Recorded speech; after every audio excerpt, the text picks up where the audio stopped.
What's up, Hero Stock Nation?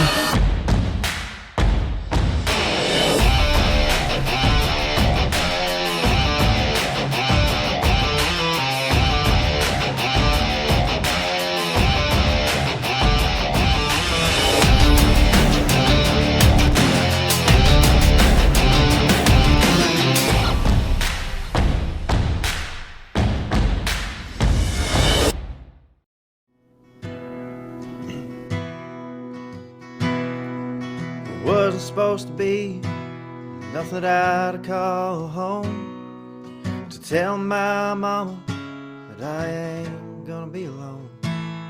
Been working on college, now I'm picking this guitar, but we fell for each other one night at that bar. Maybe we took it too far. Sometimes forever ain't always meant to be, kinda like that summer, oh, you and me. Maybe together ain't nothing but a dream, but love's meant for leaving, it's bittersweet, like those fall time leaves.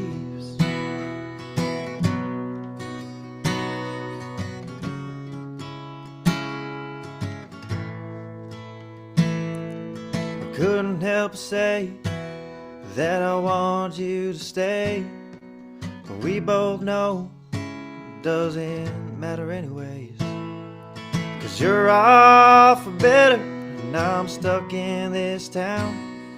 You're meant for flight, and I'm meant to stick around. We're both feet on the ground. Sometimes forever ain't always meant to be, kinda like that summer, oh, you and me.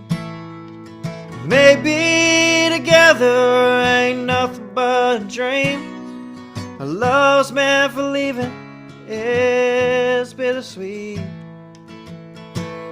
like those fall time leaves.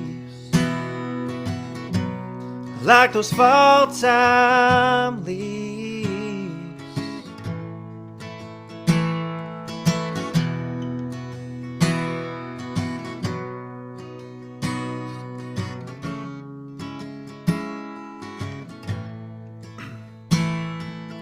Waking up today, I'm still wishing you stayed. But God only knows, maybe you'll come back someday. Sometimes forever ain't always meant to be, kinda like that summer, oh, you and me. Maybe together ain't nothing but a dream, our love's meant for leaving, it's bittersweet, like those fall time leaves. Like those fall time leaves.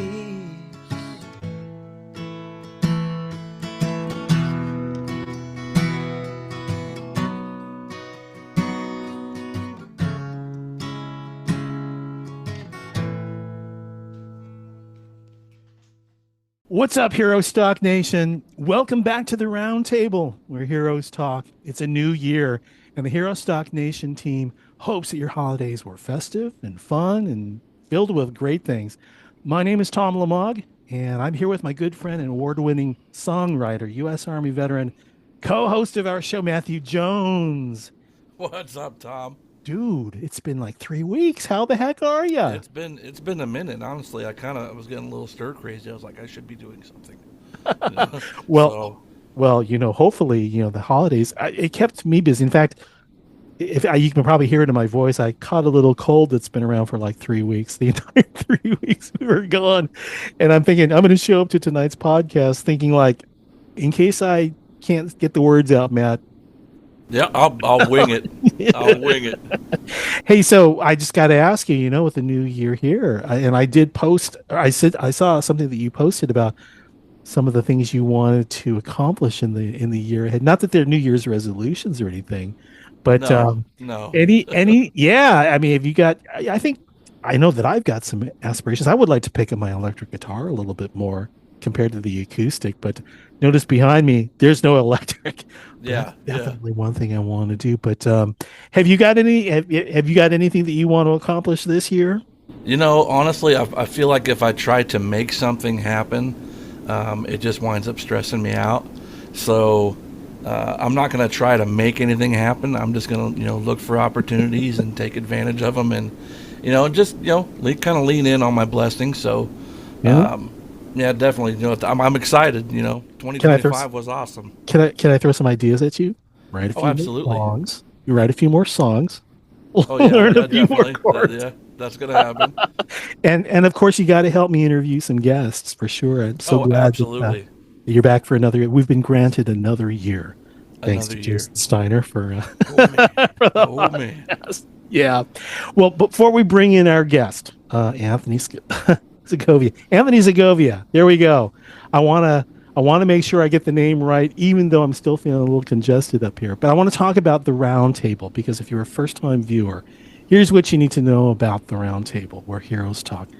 It centers on authentic conversation with veterans, first responders, and supporters of the Hero Stock mission. Now, each week, we share inspiring stories and open, honest discussions exploring a wide range of engaging and thought provoking topics. Most episodes also feature live performances and an in depth look at our guests' unique experiences and adventures. In 2025, we aired about, I think, 28 episodes, some of them with two guests, spotlighting musicians and songwriters from the country and the rock scene, also sports organizers and fans, poets and writers, creators of brews, salts and seasonings, beard care products, specialty guitar picks, you name it. It was on our list of people to talk with. 2026 is here, and it promises to be an even more exciting year. So we've got a lineup of great guests, including tonight, who I'm going to introduce in just a moment here. You should know he is local to Nebraska, Grand Island specific. His name is Anthony Segovia. And here's what you should also know. He was born in Hawaii. He later grew up in Maine. He's an emerging country music artist, recognized for his distinctive vocal style and engaging stage presence, performing a mix of country covers and original compositions. Anthony's musical path started at age 15 with guitar playing, following an 8-year hiatus while serving in the Marine Corps. He rekindled his musical passion and has been actively performing since. He draws inspiration from rock, country, Christian gospel, acts like George Strait, Morgan Wallen, Riley Green. Anthony's music is authentic and it reflects the passion and commitment that he has through storytelling. And I'd like to introduce you to Anthony Segovia right now. Anthony, welcome to the program. Thank you for joining us. How are you this evening? Good, sir. How about yourself? That's quite an introduction, by the way. Well, So thank you. yeah, I got it off the website. I know you did. I didn't write it though. But I Yeah. appreciate it. Let's get that out of the way. AnthonySegovia.com. And I apologize for stumbling over your name, but I knew I was going to do that tonight. Does it with, feel with- weird, like reading it yourself versus hearing it? Well, Like I when didn't someone write reads it. Okay, So- so when you read it, you're like, "Wow, Press that's person. me." He's got a And then you press hear contact. somebody else, and you're like, Correct, "No way." correct. One of my good friends wrote it for me, and it was I was like, I mean, I guess, I mean, but I was like distinctive vocal style, but hey, so Yeah. Well, here's what you want to do sometime. Try going to Chat GPT and then right. and then it's kind of like, oh look, Yeah. this must be the truth because it's basically replying with same information that's from your website. But hey, I'm no tech. So welcome. Hey, let's talk about that song that you opened with. That's a song that you wrote? Is Yes, it sir. one of your first? Is it the first song that you wrote? And tell us maybe the story behind it. Yeah, so it's called Fall Time Leaves. I actually wrote it about a month ago. When just kind of an experience I had where just a kind of summer romance.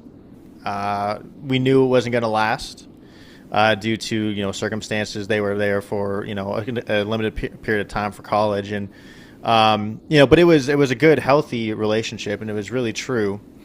And so I kind of just sat down. I was like, damn, like this is a amazing experience. How can I put this into a song? And I didn't really think to write a song, but sometimes, Matt, you probably know, it just comes out, and Yep. that's what happened. So I wrote it about a month ago. It's going to be the first single off my upcoming album. So it's kind of in the works with production and everything with my good friends down in Red Cloud, Nebraska with Cicada Studios. So, yeah. So did you have a person in mind when you wrote the song? I did, yes. Yeah. And did you play it for them? I did, yes. Yeah, I did. Yeah. You're witness, man. It's like, oh man, and how did it go? I mean, yeah, I'll keep things to myself. It went well. It went very well. I'll say that. So it's yeah, I think it was a good reaction. The reaction I expected. So but yeah. And you've played it for others since then as well too.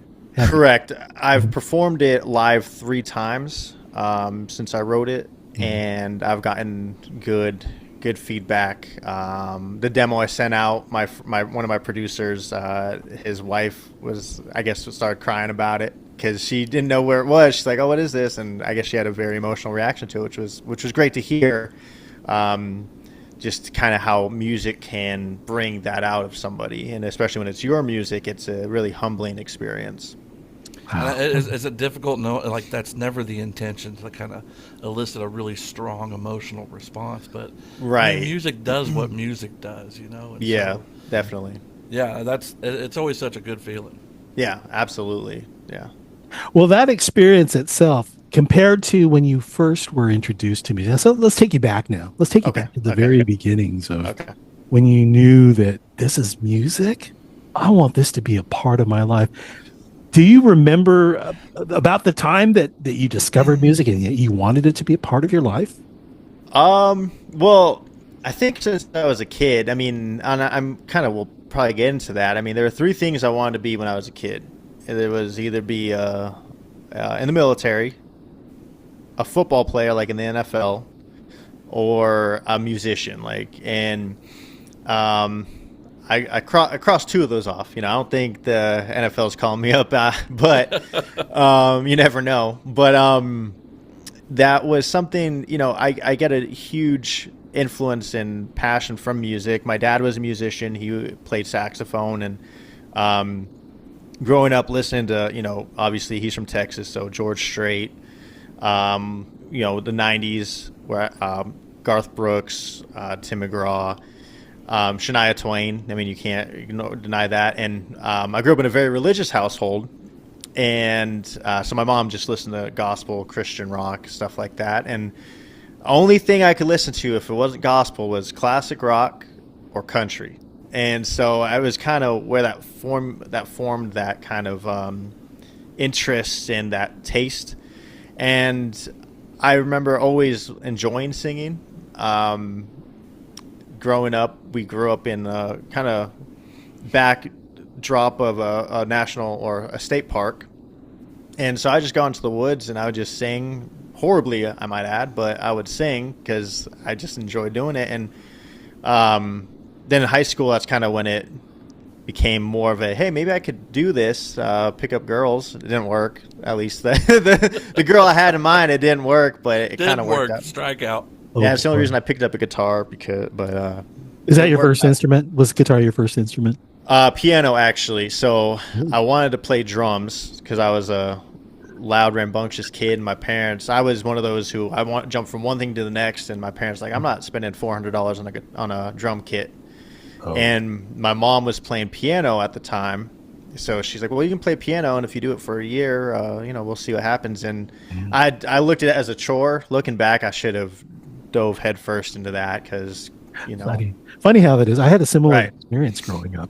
It's basically 5 years old, you will learn to play. And by the way, you were born in Hawaii. Yeah, my parents are Hawaiian. Yeah. It is kind of like, I don't know if it's the upbringing that we both had, but it's basically you will learn the piano at 5 years old. It's kind of like, and I kind of like was incentivized to, if you learn to play this, then we'll we'll Right. talk about it next year. What the next Right. thing. That went on for 10 years until I Oh. said, "Can you get me a guitar?" Yeah. I'm glad to hear that you had that same experience, Yes. sort of. Yes. Absolutely. And here I am. I want to learn piano, Yeah, I do Oh, but too all I now. know is guitar. oh. Well, it's never too late. In fact, I know a person. Well, how's You know a guy? that? So, Anthony, let me go back to your parents' role in all of this. I mean, Yeah. did they encourage you all through the years to pursue music, other than just Um, listening to it? I mean, I think it wasn't until I picked up a guitar. I mean, again, I jumped around so much, and then I got my first guitar when I was 15.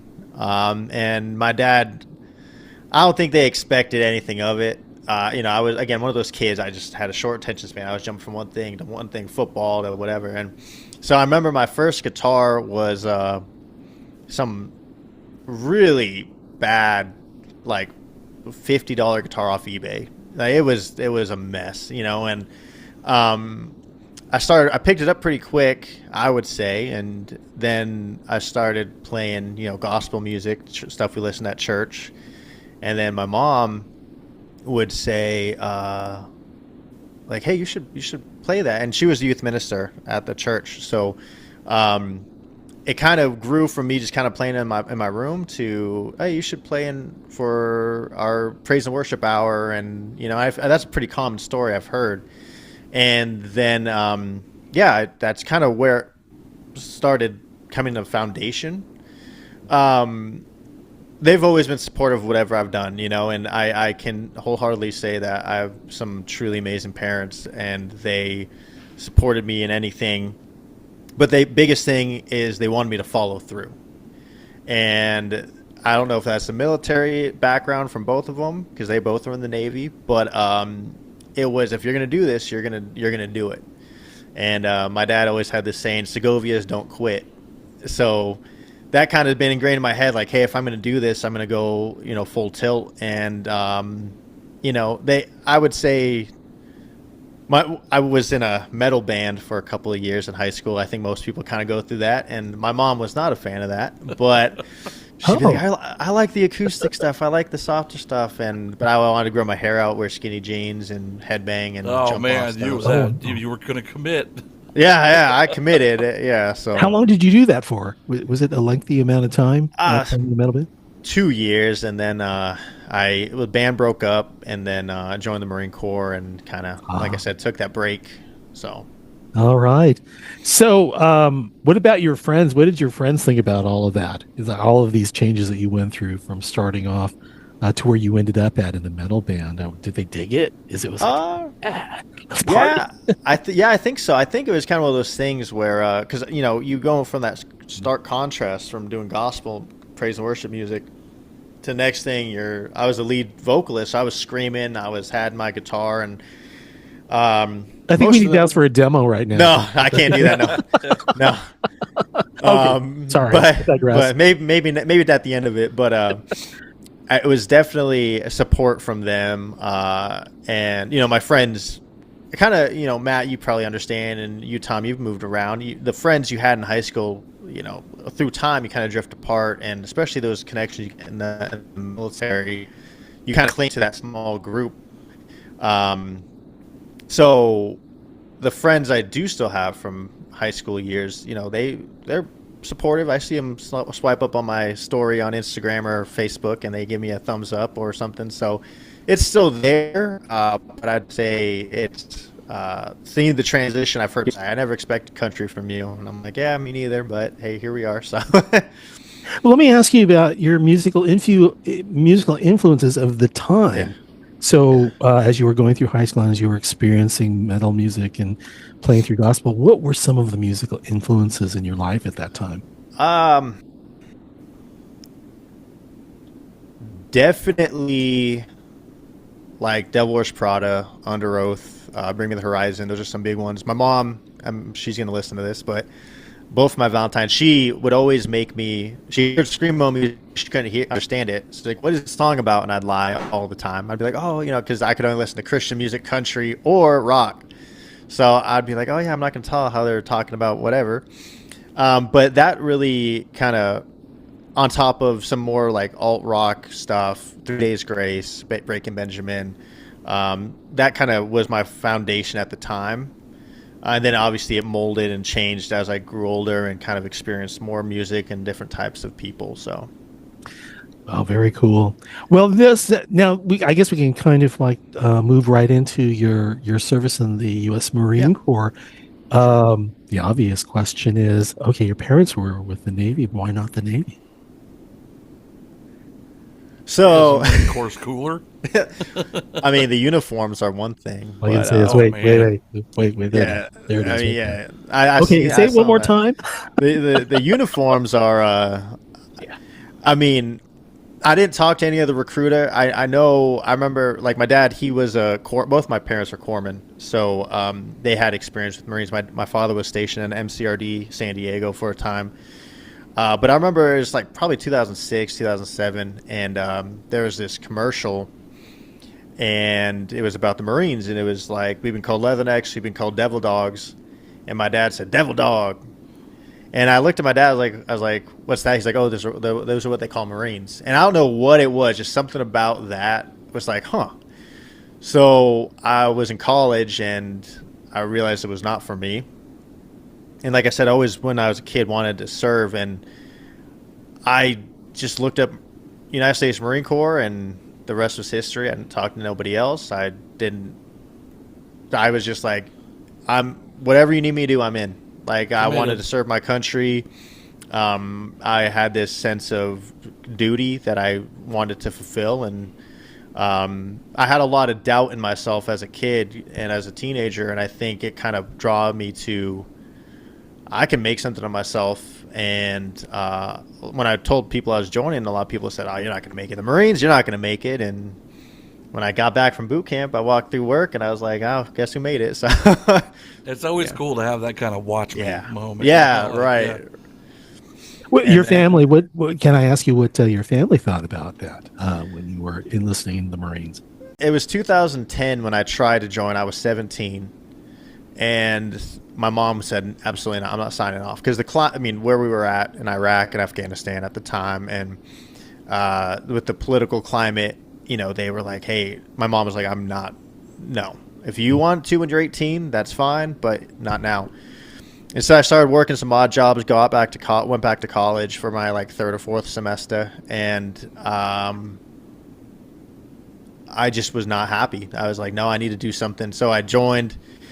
And again, kind of going to callback, the one who was actually the most kind of, I wouldn't say upset, but frustrated was my dad, because he's like, I want him to finish something.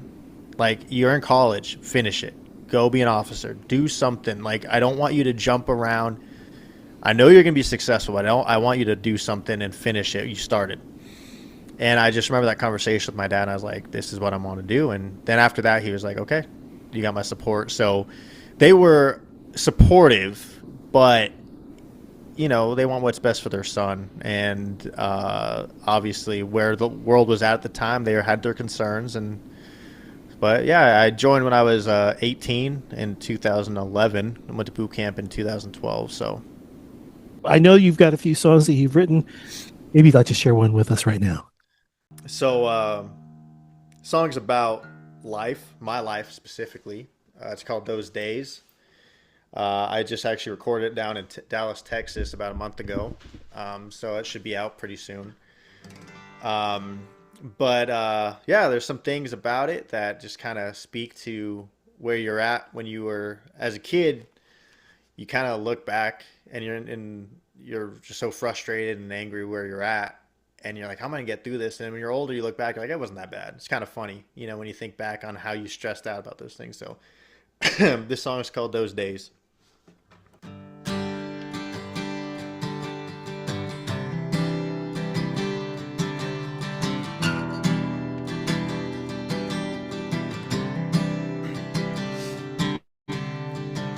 "13, bumming cigarettes off the older brother of my best friend. Sneaking out the house to smoke in the middle of the night. 15, got my first guitar, I strummed that mother till it came apart. singing them songs, annoying all my friends. I thought I was gonna make it big.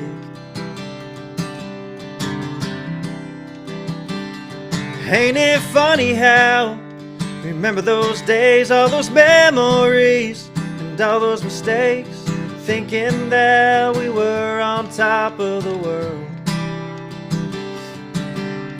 Drinking that whiskey and smoking that weed, high on life and drunk on a dream, running from the cops and kissing in the back of a car. Who would have thought that we'd make it this far?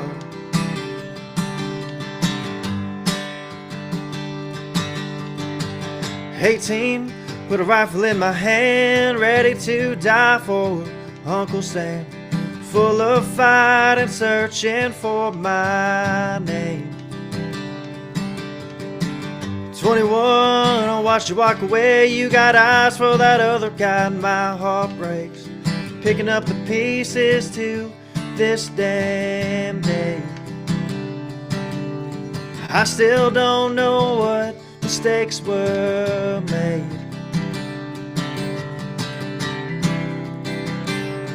Ain't it funny how you remember those days, all those memories, and all those mistakes, thinking that we were on top of the world.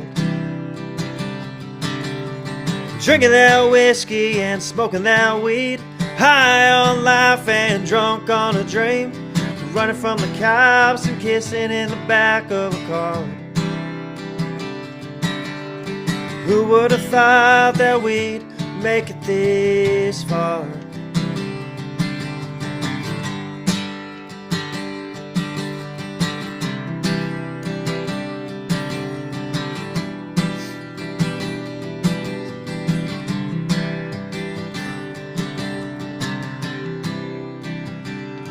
Ain't it funny how remember those days, all those memories, and all those mistakes, thinking that we were on top of the world.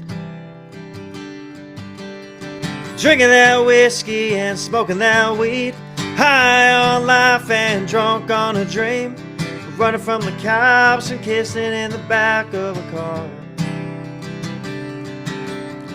Who would have thought that we'd make it this far?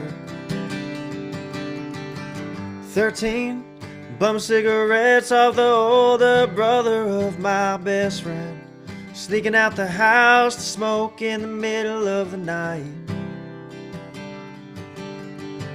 15, got my first guitar, I strummed that mother till it came apart, singing them songs, annoying all my friends.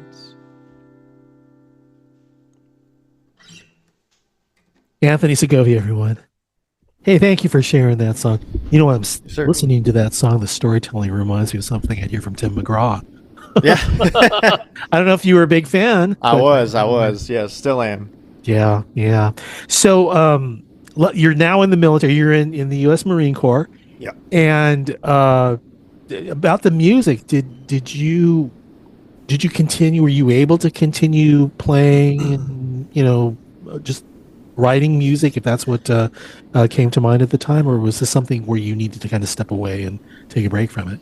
Well, when I graduated boot camp, I mean, obviously my voice was shot, so I couldn't even carry a tune if I wanted to. So I kind of stopped, and then, I was in the training pipeline for about a year before I could get home and get my guitar again. So it kind of just fell away, and then I just prioritized so much other things at the time. And it wasn't right before I got out, I just picked it up again. And I was like, well, let me, after 8 years, it's a humbling experience trying to play some of these chords. And, actually, it picked up a lot quicker because I knew the fundamentals. But, yeah, I think I just prioritized so many other things before I prioritized my music. So, well, maybe we can talk about some of the highlights of that 8 years that you were in the Marine Corps. And first of all, thank you for your service to our country. Well, thank you very much. Really, thank you. There were some things I know when we originally spoke yesterday to talk a little bit about your time in the Marine Corps. Um, I was really interested. Were some of the memorable moments, or maybe there's some things that you would like to share? Yeah, I know you had mentioned that you weren't in combat, No. but that there were things that happened in that 8 years. What's one of the memorable things that come to mind? So yeah, I mean, I'll be the first to admit, I mean, I never deployed. I just was not in the cards for me. My first unit, they got back from Afghanistan, and they're like, "Oh, yeah, we'll go back in 2-3 years." And then 2 years later, I PCS'd or changed duty stations, and by that time, the war had kind of just died down. So I was in a billet that they were like, "Ah, no, we need you," because just to kind of backdrop. So my job, I was a chemical, biological, radiological, nuclear warfare specialist. So there's only maybe 800 of us in the Marine Corps, give or take. So it's kind of like, hey, we have you. We're not going to lose you, because if we lose you, then it's going to take longer to get someone in there. There's some training involved with that. It sounds like. Oh yeah, I mean, yeah, it's extensive, I would imagine. When I was a student, I thought so. Then when I became an instructor doing it, I was like, this is easy. Like, oh yeah. But mentality changes from when you're 18 to when you're 24.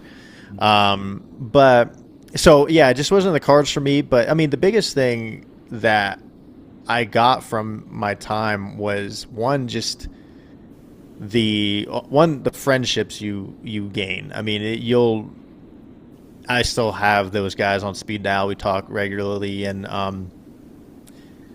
it's one of those things that you don't find in many other places. You can find them, but it's difficult. And I don't know if it's because you just deal with so much stuff and you're in such close capacity with each other, and you work day in and day out. Everything you do is with each other, that you just form this bond.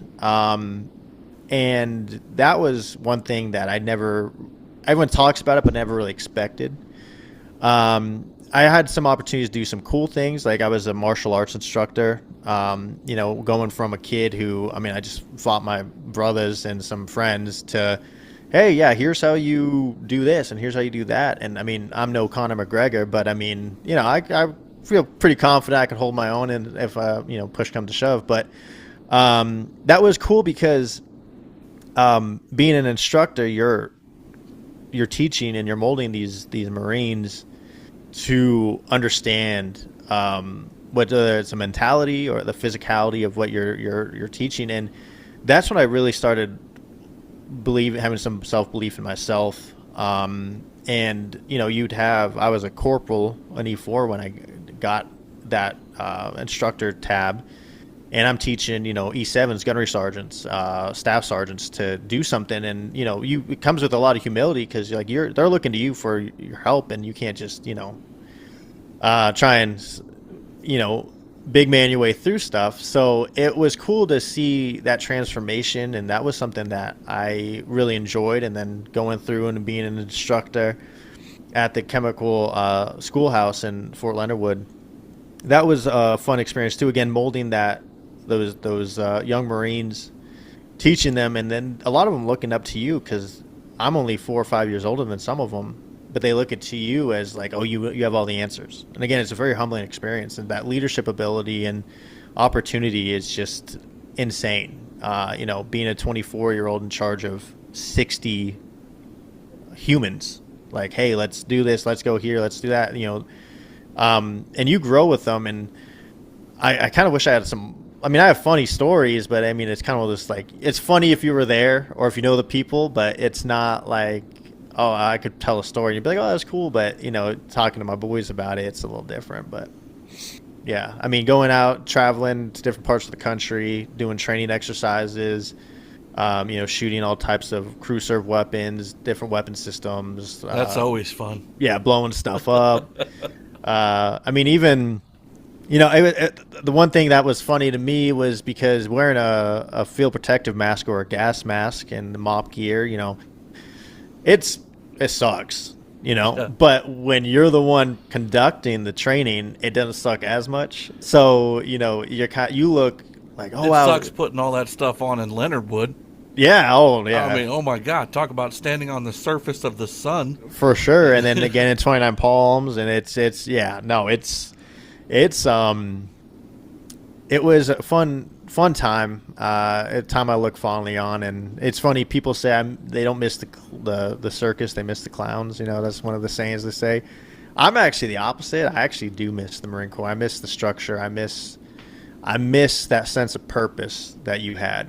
And that was hard getting out, but you know, you gotta do what you gotta do. And yeah, so that I don't have too many cool stories about my time, but I mean, 8 years there's a lot of fun stuff that happened. Good people I met, good stories, but nothing too crazy that might get people's attention. Like getting in trouble? Well, hey, you're not supposed to talk about it. Statute of limitation, I think. I don't know if I'm past you're that not yet. supposed to talk about it. All right. But Never I mind. mean, For us civilians, for those of us who did not serve, I kind of like enlighten us a little bit. Tell us some of the antics, perhaps, without getting in trouble. I mean, I should not have been in 8 years. Let's just say it. I probably should have lasted a year and a half, survived 2 8 years. years. Yeah, I got 2 good conduct medals, and I didn't deserve a single one of them. So You're like, man, if they only knew. Oh. If they only knew. I Let remember. me stop the recording now. Yeah, the night before I got my second one, I went into work and they were like, "Oh, they did a formation," and they called me up, and I didn't even know I was getting it, and they were reading off my citation. I was like, "Oh wow!" Last night, if they knew what I was doing, they would have been like, "Nope, rip this up and throw it away." Nope, So, not happening. Oh Yeah. boy. So let's now talk about transitioning the military Yeah. service.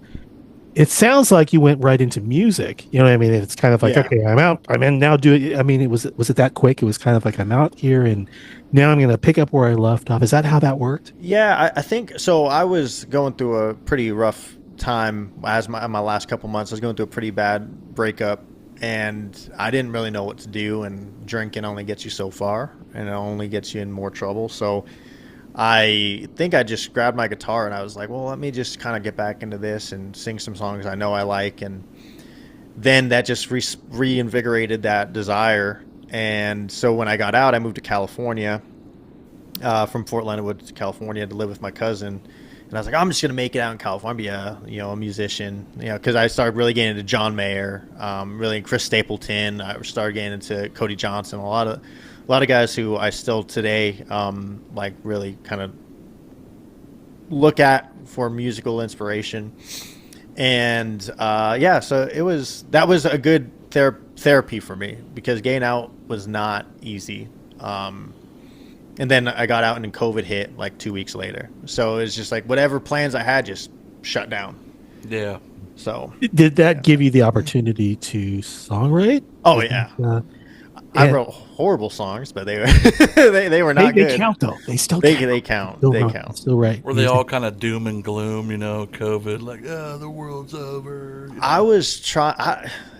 I don't know what. Honestly, I deleted them all. I was so embarrassed because, like, looking back at it. Oh, man. But I mean, I definitely tried. I couldn't figure. I didn't know my sound. That was the hardest thing. So everything I wrote sounded weird to me, and I was not vocally developed as I am today. So I just didn't like the way. I mean, I hate the sound of my voice, but I know I can sing, so I sing. But back in 2020, I was like, this sounds trash. So I just kind of stopped. But I just focused on guitar playing. But really, the songwriting aspect honestly started about a year and like 2 months ago. Like my first real song I wrote in October of 2024. But yeah. So there's some learning between. Oh, absolutely.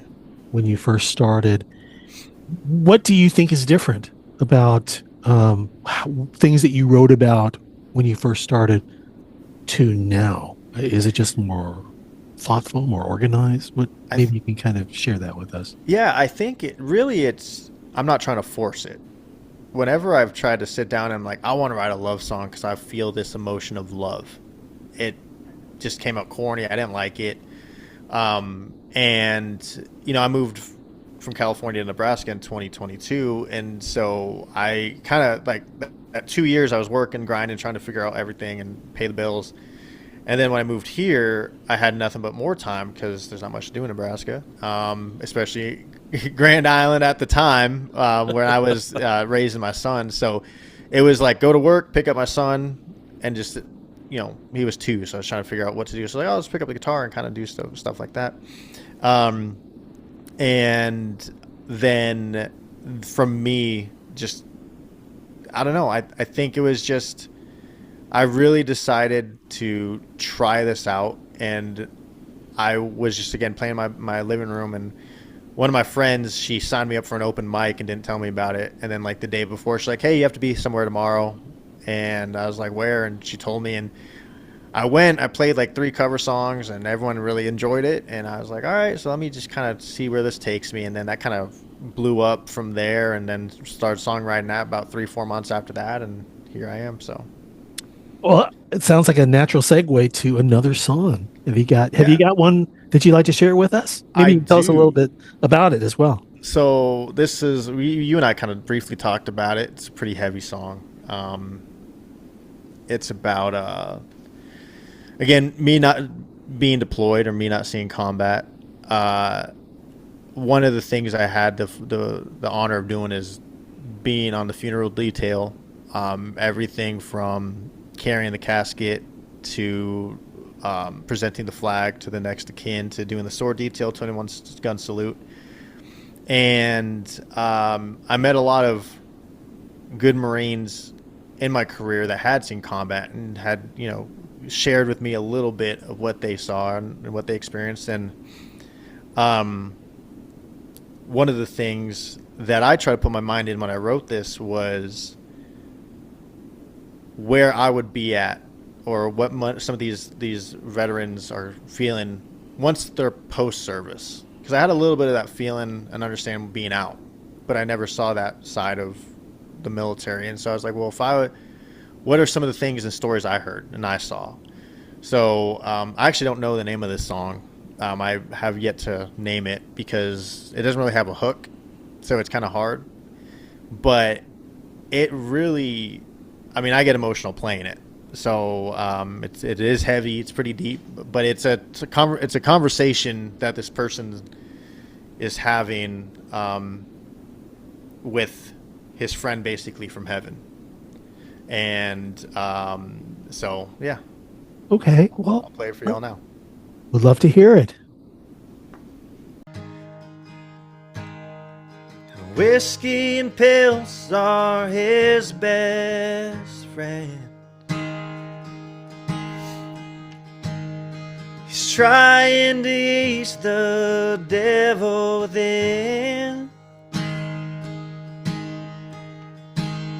to fight off the war that he left behind. His brother's gone in the blink of an eye. The woman who loved him took off home. It's hard to love someone who's killing themselves. She tried real hard at the end of the day. Her tired old heart couldn't handle the breaks.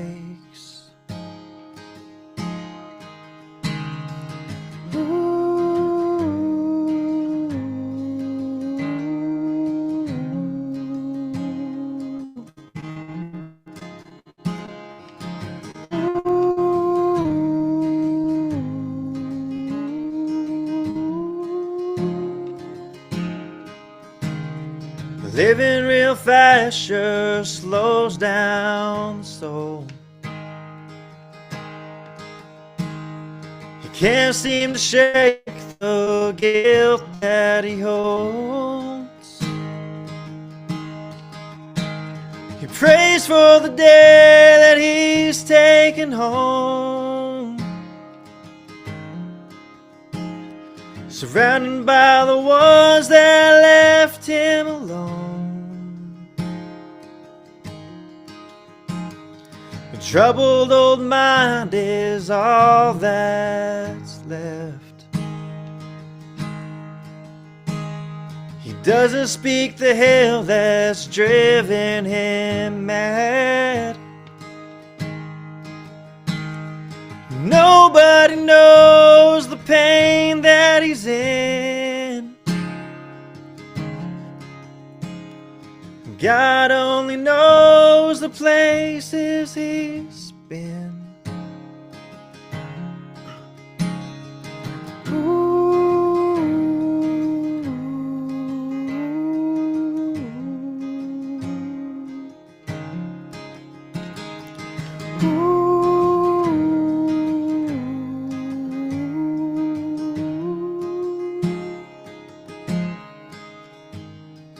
Welcome on home, my long lost friend.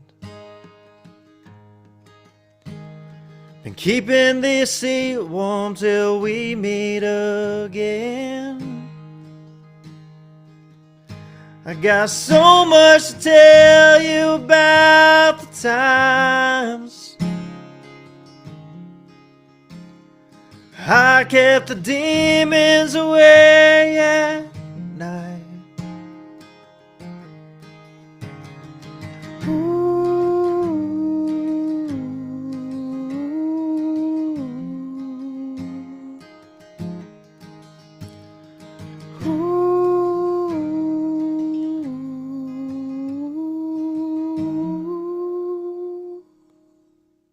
That was very cool. And thank you. Thank you. Thank you. You know, this is a type of song. It's clear that it was written in a different set of circumstances and it struck you differently than the other songs that you've written. There's so much emotion that's in that song. Was it a different writing experience for you? Yeah. It's yeah, I'll just say yeah. It was hard. It was hard. It was definitely hard. I mean, I've lost friends, so it's hard putting yourself in that position. But yeah. It's almost like a mental reprogramming of yourself in order to get into that situation in order to write about it. And it's kind of like, all right, I'm gonna dip into that emotion or set of emotions so I can really write about that experience in a way that, you know, it's authentic. Right. And it's kind of like you turn that part off for sure. And to turn it on, it was difficult because you have all those emotions. And like I said, usually when I've played it, usually kind of myself, it does give a visceral reaction, emotional reaction out of it, and brings back whether it's the memories of my friends or, you know, memories of the families that we're rendering honor to during those funerals and what they're going through, whether they died of natural causes or died in combat or, you know, they took their own life. And it's definitely hard, but the one thing that sometimes you're looking for a song that speaks to what you're feeling, and I hadn't found that song really yet, and this kind of put together a lot of what I had felt or had seen others feel, and, you know, that kind of experience. So I gotta say, there's beauty in the songwriting portion of that, in the lyrics. You know, when you got to the part and you said God only knows the places he's been, I got two visuals in mind when you said that. I was thinking of someone kind of overseeing or kind of getting to spectate, you know, funeral honors being provided, and just going, man, this person that they're paying these honors to, like, we know nothing about them. So yeah. But then also saying, like, man, God only knows, like, we don't know where he went to, you know, we don't know what he experienced, and there's a beauty in being able to visualize something like that just by listening to someone sing. So awesome job, man. I absolutely love the song. Thank you. And it's one of those things, you know, the guys who've made it home, they do have that guilt, a lot of them, and you walk down the street, you don't even know who you're walking past, and it's kind of a tribute to them, those who actually kind of went out and did something, and defended, you know, our right to do what we do every day. and it's the ones they seem like they're self-adjusted and they seem like they're fine. Like, you don't know what they're going through on a daily basis, and giving a voice to that, it's something that I didn't expect to come out when I started writing this song, but when it came out, I was like, wow. So Yeah, my curiosity about blending your own military your own military experience into your songwriting, is that something that you are interested in doing more of? Yes. Yeah, I mean, obviously, I would love to. I have two dreams that I would love to do when it comes to kind of connecting my music to the military. Is one, I'd love to, obviously play for the troops. That would be something that'd be such a surreal experience. But also, I mean, I don't know if y'all ever been to a Marine Corps ball, but they get pretty turn up and cut up over there. But I would love one day, if I, ever have the honor and privilege to be asked, is to, be a guest speaker at a Marine Corps ball. Maybe when I'm a little older, maybe if my music takes off and people are like, yeah, Anthony Segovia, big Anthony Segovia, so. But it's the hardest part about songwriting for me is I can't sit down and write a song.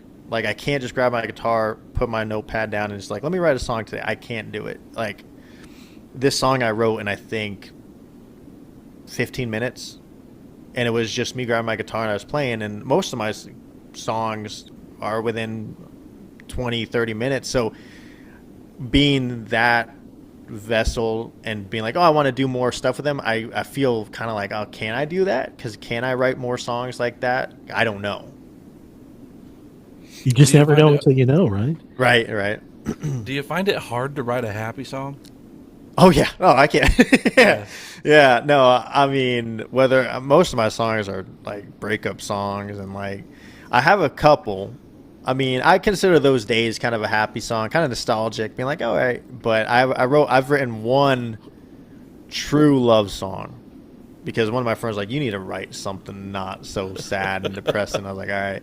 So I finally wrote one. I'm happy with it. It's gonna be on my next album, or my first album. But yeah, it's hard, and I don't want to say I grew up and I had a sad life, but it's just something about sad songs speak to me more, and I think that's kind of where I get that. Yeah, I mean, I'd have to agree, man. It's hard to write a happy song. I mean, because I feel like I run the risk of not sounding authentic. Right. Like painting a picture, people are gonna be like, "Yeah, boy."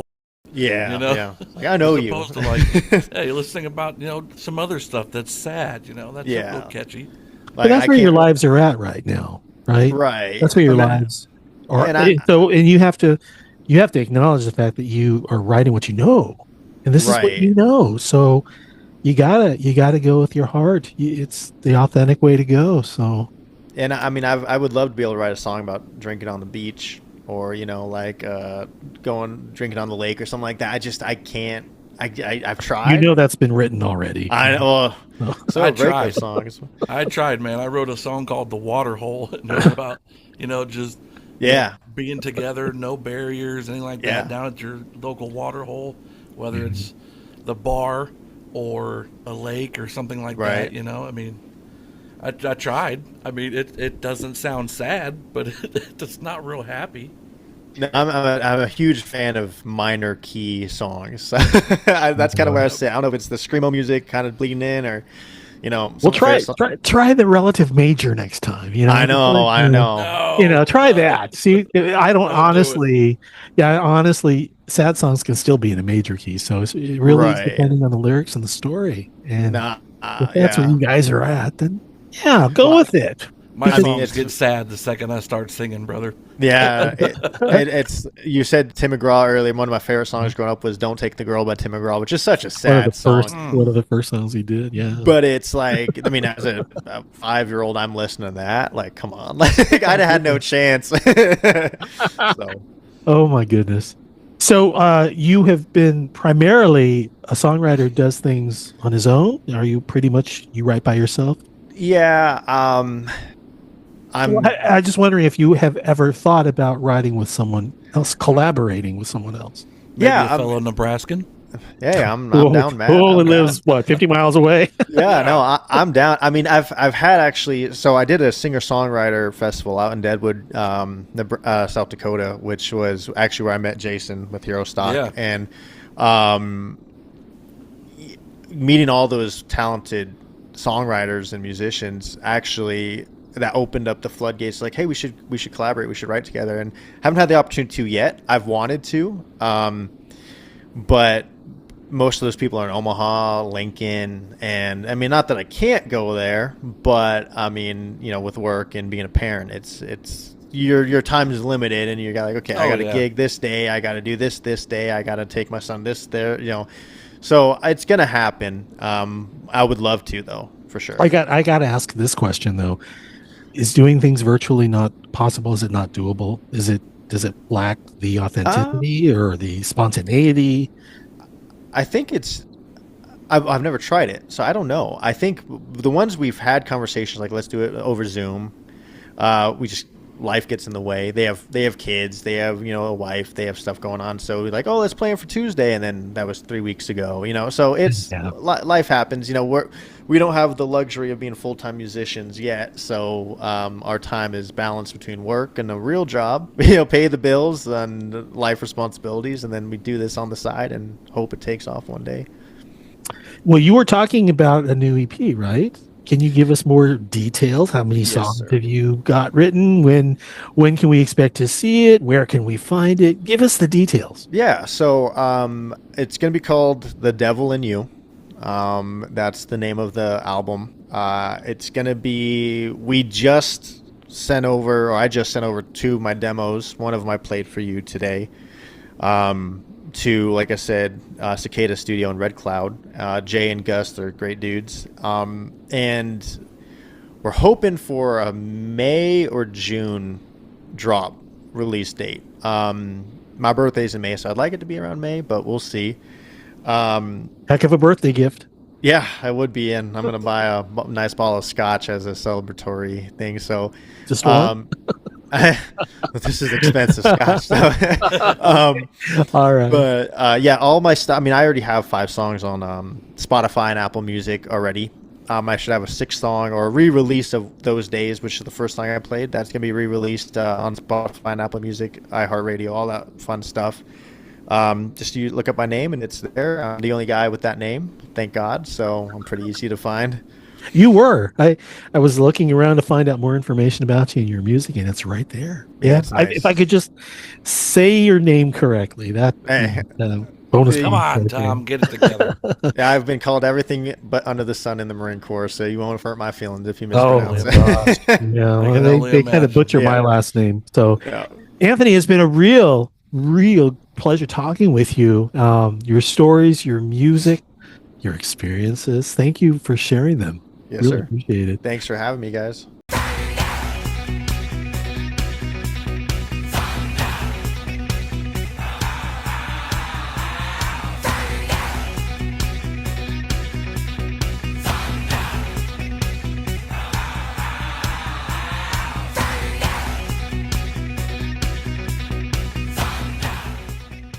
We've been talking with Anthony Segovia, U.S. Marine Corps veteran and country music singer-songwriter. He's been performing live at local venues all around Grand Island and other venues around Nebraska.